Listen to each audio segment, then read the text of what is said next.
Hi, I'm Navya. So, in this video, I'll be taking a class for the chapter 5th, that is gastrointestinal physiology. So, this comes under the physiology subject, and this is for the second year course of the paramedical. Yeah. And from chapter 1 till chapter 4, I have already taken a class and I've uploaded in the playlist. If you're not watched it, I just drop a link in the description box so that you can watch in the later section. And now in this video, we'll be knowing about this gastrointestinal physiology. So let us know the structure of the gastrointestinal tract. Before that, let us know what and all it includes. So this gastrointestinal tract, so this tract that includes, it's like from the mouth to the anus. So it includes all the organs of the digestive system of the human and other animals also. So this gastrointestinal tract, so this what do we kind of find? This is an organ system in humans and other animal. Obviously, because that take in the food, digest. It just take a food from the mouth and it digests and absorb the nutrients and expel through the kidney, like excretion it out in the form of the that is how it works. Yeah, so the small intestine, stomach, appendix, anus, so it works in the form of like this. It takes a food, it just intake the food, and from taking food till the excretion of the food. So it works like organized way, systematic way. So that is why let us know the structure of this gastrointestinal tract. Gastrointestinal, this diagram, it has been given here. So this will be representing all the parts of the tract that may include the oral cavity, esophagus, stomach and intestine and the anus. So this is complete picture of this. Here you can just observe that there's a oral cavity, esophagus, this liver, gallbladder, stomach, pancreas. This is the pancreas and small intestine, large intestine, and the rectum, anus, and appendix. These are the parts of this digestive tract. So here we can divide into the two halves. We can divide into the two halves. That is the upper GI, gastrointestinal tract, and the lower GI. So we can divide into the upper and the lower. So in the upper, what and will comes in the upper? In upper, it comes under the mouth. It comes the mouth, tongue, and the buccal membrane. So these are comes in the upper part. Buccal mucus. Yeah. So that comes here. So let us know about the mouth. In mouth, so that includes the teeth, obviously, mouth. So it includes the teeth, tongue, and the buccal mucous membrane, and also that may be containing the end of the salivary glands, and that continues with the soft palate and the floor of the mouth and the side of the tongue. And this mouth, this functions. How does it function? Mouth, whenever we have a food, that is achieving of the food, and constantly by the muscular action of the tongue, it will convert, it will mix up with the salivary gland, and it just break out with a small piece. And also the cheeks, the teeth through the lower jaw and upper jaw, it just take out the help of all these things, the lower jaw and upper jaw, and that's how it breaks the food into the simplest form. And the pharynx. These are all the upper gastrointestinal tract. And next is the pharynx. So this is enclosed in the neck and the throat, and that functions as both this like a digestive system and the respiratory system both. It functions as like a both digestive system as well as the respiratory system, and it protects the food. This protects the food from entering in the trachea and the lungs. It just protects the food.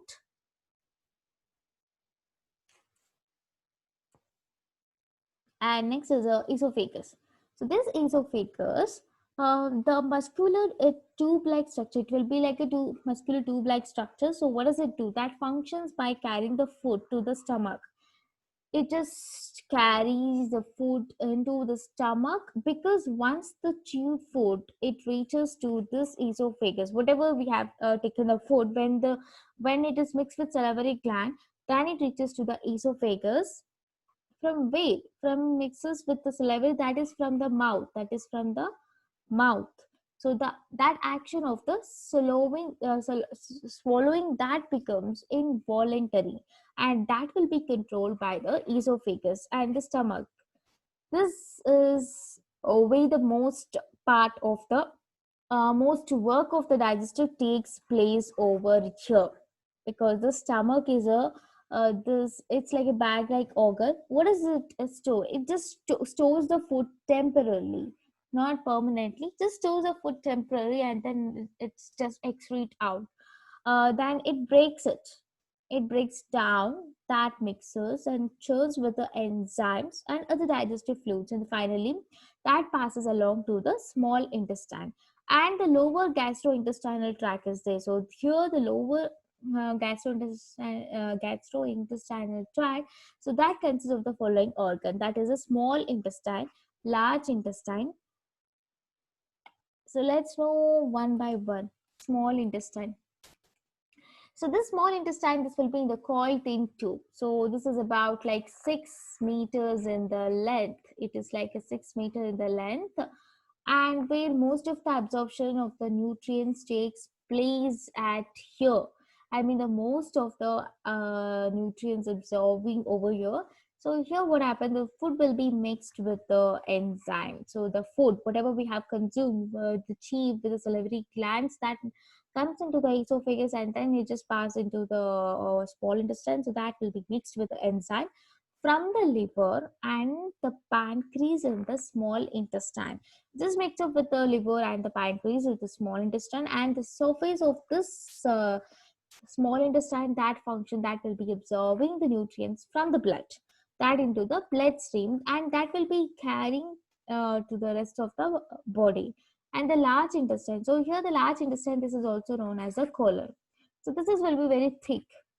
It's like a tubular organ that will be wrapped around with the small intestine, as you can see here. Yeah, so here this will be wrapped into the small intestine, and the function is to just to process the waste products, whatever the waste will be present there, that and absorb somewhat some nutrients, and the water back up to the system. And let us know the movement of the gastrointestinal tract. So here, the main part is the digestive and the absorptive functions of this gastrointestinal tract. So that includes first, it comes on the first part, the chewing of the food. First thing, then mixed with the salivary glands. Second part, that we can call it as a mastication and the salivation, and then swallowing some part. This swallowing is controlled by the esophagus, and then it's the movement, the movement through the esophagus and the stomach, it should just comes down. Then the actual digestion will takes place in the small intestine, and that it absorbs, it's like a site for the digestion and the absorption.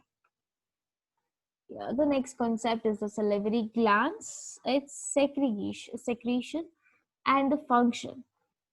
So salivary glands, these are the organs which synthesize and secretes their secretion over an epithelial surface. Through the epithelial surface or also the hollow channel. So this glands, this will be present in and around the oral cavity, under the oral cavity, and the segregation. So that plays a very important role. So that will be present in the oral cavity, but the segregation plays a very important role in the physiological process of this oral cavity. And the saliva, from the salivary gland, the saliva will be produced and that will be segregated from the salivary glands. And the basic secretion units of the salivary gland, those are the clusters of the cells, and that is called as the acini. Acini is nothing but the basic secretory unit of the salivary glands, otherwise a cluster of the cells. So these cells secrete a fluid. So in that fluid, see, this is the fluid. In this fluid, it contains about the water and electrolytes, mucus, enzymes, and some other all float of the acids into the collecting ducts. And this salivary gland, this can be classified as the serous mucus and seromucus, that is a mixed. So usually in the human, so between zero point 0.5 and 1.5 liters of the saliva, those are produced every day. How many? 0.5 to 1.5 liters of the saliva will be produced every day. So that segregation of this saliva, that is mediated by the parasympathetic and that stimulation. So this will be an active neurotransmitter and that binds the muscarinic receptors in the glands, that will be leading to increased of the salivation. And let us know the function of this. Yeah, the function.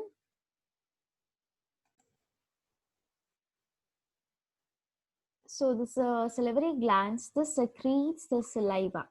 So this saliva that may having much more benefits for the oral cavity and for the health, that is for the general, like general benefits in the, like the protection. So protection in the sense, the saliva, usually the saliva consists of the proteins. For example, amniocentesis is a protein.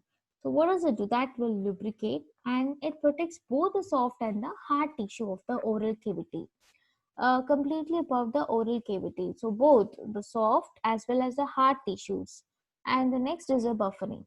So the higher of the saliva flow rate, so what happened? The faster of the clearance and the higher of the buffer capacity will be increased, and so that will helps in the better protection from the dental case carriers. Pellicle formation. This is all about function of the saliva. Your pellicle formation, in the sense the saliva, the saliva.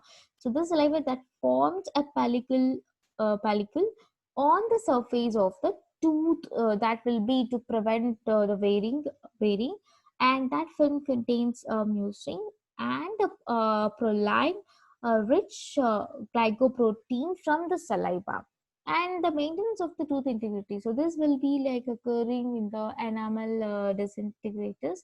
So that will be due to the presence of the acid, maybe. When this occurs, what happens? The buffering capacity, that is the effect of the saliva that will inhibit is demineralization. And the antimicrobial action, this is that the saliva that prevents the microbial growth. So that will be based on the element of it contains, and the tissue repair. This tissue repair in the sense of the saliva that will encourage the soft tissue repair. So by decreasing the clotting time and increasing the wound contraction, the clotting time will be decreased and wound this will be increased. And the digestion, the saliva contains the enzyme amylase. So what it will do, that which hydrolyzes the starch into the maltose and the dextrine.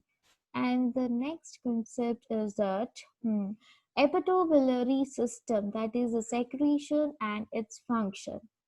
So this biliary tract, this tract, it refers to the liver and the gallbladder, the bile juice. So three, that is the liver, gallbladder, and the bile.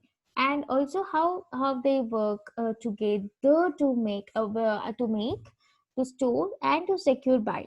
So this bile usually consists of the water. Bile, this usually consists of the water, electrolysis, the bile acids, cholesterol, phospholipids, and conjugated bilirubin. So here, the some components may be synchronized by the hepatocytes, in the sense about the liver cell, but rest other will be extracted from the blood by the liver itself. So this bile will be secreted by the liver and that into the small ducts, so that may join to form the common hepatic duct. So between like meals and the secreted bile that will be stored in the gallbladder. And this biliary tract that will refer to the path by which this bile is secreted by the liver. So when it is transported, that is to the duodenum, and that is the first part of the small intestine. And the function. So here the function in the sense this bile, so this will be segregated by the liver, then into the small ducts, then it joins to form the common hepatitis duct. So between the meals time, meal between the meals, the secreted bile that will be stored in the gallbladder. So where here 80 to 90% of the water, maybe the water or the electrolytes that can be absorbed by leaving the bile acid and the cholesterol. It just leave out there itself and just it absorbs the water and electrolyte that is up to 80 to 90%. But this is between the meals, remember. But during the meal, the smooth muscles in the gallbladder wall that will contract, and that leads to the bile being secreted into the duodenum, that may rid the body of the waste that may be stored in the bile, as well as in the absorption of the dietary fats and the oils by using of the bile acid. And pancreatic secretions and its function, the next concept. This pancreas is an abdominal organ. Pancreas is situated near the abdomen. So that is located behind the stomach, yes, and that may be surrounded by the spleen river.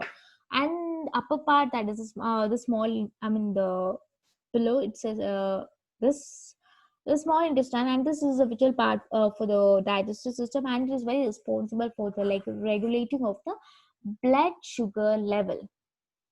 Yeah, this pancreas. So here, the pancreas it segregates the digestive enzymes such as the amylase here and proteases and the lipases that may be into the duodenum. So here, these enzymes that will be help in the digestive sugar, proteins, and the fats respectively. The pancreas function. Let us know the function. So here there is a two function, that is exocrine and endocrine. Exo in the sense the pancreas that consists of the in exo it consists of the exocrine glands, but here in endocrine part of the pancreas that comprises of the Langerhans, and that may release insulin and the glucagon that directly to the bloodstream. Whereas here, so this it contains the chymotrypsin and the trypsin that may digest the protein. So this is the enzyme. So it just digests the protein, and amylase that is for the digestion of the carbohydrates and lipids that may be used for the breakdown. And here the pancreatic juice, those are liberated into the system of the ducts and accumulated, maybe stored in the pancreatic duct where the food enters into the stomach, where the food is entered into the stomach. And endocrine function, this helps in the regulating of the blood sugar level. So blood sugar level.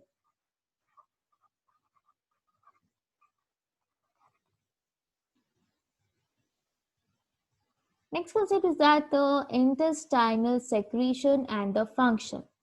So this intestinal section, this is produced by the 5-HT, that is a complex. So this is also maybe released from the neurons and the endochromaffin cells, and that can be act as an enteric nerves or the smooth muscle or epithelial cells, and that may produce its effect.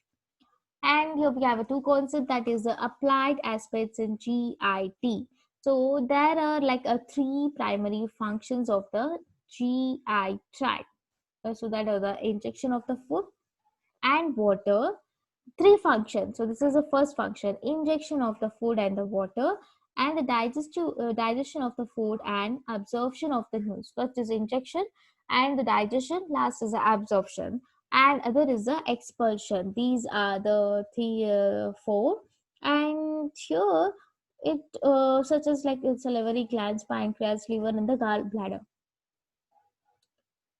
And also here we have a defecation. So this defecation, this is also called as the bowel movement. Defecation also called as the bowel movement. So it is like act of eliminating the solid or semi-solid waste material. So defecation is nothing but the elimination of the solid, semi-solid material, waste material from the digestive tract. So this defecation is also called as the bowel movement. And in the human beings, this waste are usually removed once, otherwise twice daily. But the frequency, it may vary from the several times. So it will be varying daily to 3 times weekly and remains within the normal limits. And the muscular contractions in the wall of the colon move, so fecal that materials throughout the digestive tract of the neuron, and this defecation in this can be totally involuntary. This is totally involuntary. It might be under the voluntary control also. Incontinuous, this will be the loss of the control over the evacuative process may be, and this is also result from the surgical and spinal other bodial injuries or within the neurological impairment that may be resulting from the diabetes, stroke, and multiple sclerosis. And this defecation that may also be influenced by the pain, fever, the fear, the temperature elevations, and the psychological and the neurological complications. These are the complications, maybe defecation. Yeah, so this completes the chapter 5th, that is about the gastrointestinal. So under this, we have studied about the gastrointestinal tract, that is all about it starts from muscle to all it starts from mouth to the anus, and this is like a track how the food will be processed from the mouth to the excretion part. Mm. And the structure of the gastrointestinal tract we have just looked at. So here it is divided into two halves, that is upper half and the lower half. Upper tract is consists of the mouth, the tongue, esophagus and esophagus, and the stomach, it comes under lower. Stomach also comes in upper, and in the lower it is like small intestine and the large intestine. And the movement of the GIT, gastrointestinal tract, and the salivary glands we have just looked on, and the functions of it, the functions. Functions in a sense, it is like protection and buffering, the pellicle formation, maintenance of the tooth integrity. These are the functions. Tissue repair and the digestion, and the hepatobiliary system, we just know. This biliary tract is nothing but it refers to the liver, so the gallbladder, the bile ducts that may be together work to store the bilated juice, and pancreatic and secretion and the functions we have just looked on. And defecation, finally. So this defecation is something that is also called as a bowel movement. So this is something that it's an act of eliminating the solid or the semi-solid waste from the digestive tract.